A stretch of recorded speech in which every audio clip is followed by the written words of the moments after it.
तो देखिए 5 साल पहले कोरोना महामारी आई थी जिसकी चपेट में लगभग सभी देश आ गए थे और सभी देश इससे पीड़ित थे। और इसके बाद यानी कि 5 साल के बाद अब चीन से एक और वायरस की खबर सामने आ रही है जिसने पूरे देश में टेंशन बढ़ा दी है।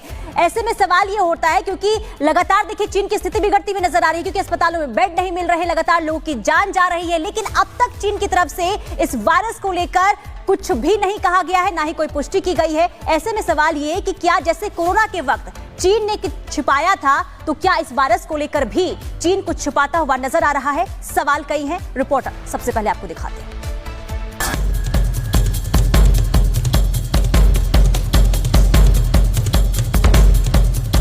साल 2025 अभी शुरू ही हुआ है कि चीन के कई शहरों से डराने वाली तस्वीरें सामने आ रही है।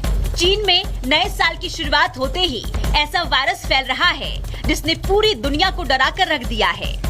दावा किया जा रहा है कि ये उसी वायरस का एक नया म्यूटेशन है जिसकी पहली बार साल 2001 में पहचान हुई थी।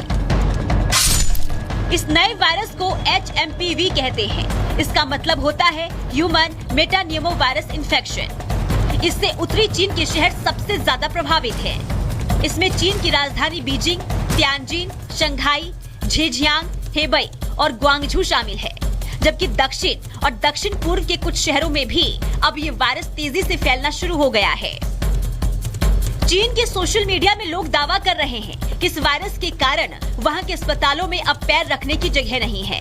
अस्पताल खचाखच भरे हैं और इस वायरस के कारण बहुत सारे लोगों की मौत की भी बातें कही जा रही है, लेकिन चीन की सरकार ने अब तक इस वायरस के बारे में किसी तरह की पुष्टि नहीं की है और उसकी ये चुप्पी अब भारत समेत पूरी दुनिया के लोगों को परेशान कर रही है। दुनिया को ये शक है कि चीन कोरोना वायरस की तरह ही कहीं इस वायरस को छिपाने की कोशिश तो नहीं कर रहा है। आप याद करिए कि कोविड से संक्रमण का पहला मामला 17 नवंबर 2019 को चीन के वुहान शहर में मिला था, लेकिन इसके बाद चीन ने कई हफ्तों तक ये बात दुनिया से छिपाकर रखी थी। आरोप है कि आज भी चीन यही कर रहा है। हालांकि चीन में फैले वायरस को लेकर भारत अलर्ट है। चाइना में मेटानिमो वायरस का एक आउटब्रेक है और सीरियस है। हमें ऐसा नहीं लगता इन द सेंस कि यहाँ पे मेटानिमो वायरस एक नॉर्मल रेस्पिरेटरी वायरस है जो ज़ुकाम जैसे बीमारी करता है या कुछ लोगों में फ्लूक जैसे सिम्टम्स हो सकते हैं, खासकर जो बहुत बूढ़े लोग हैं या बहुत 1 साल से कम उम्र के बच्चे हैं। लेकिन ऐसी कोई सीरियस बीमारी नहीं है जिससे चिंता करने की ज़रूरत है।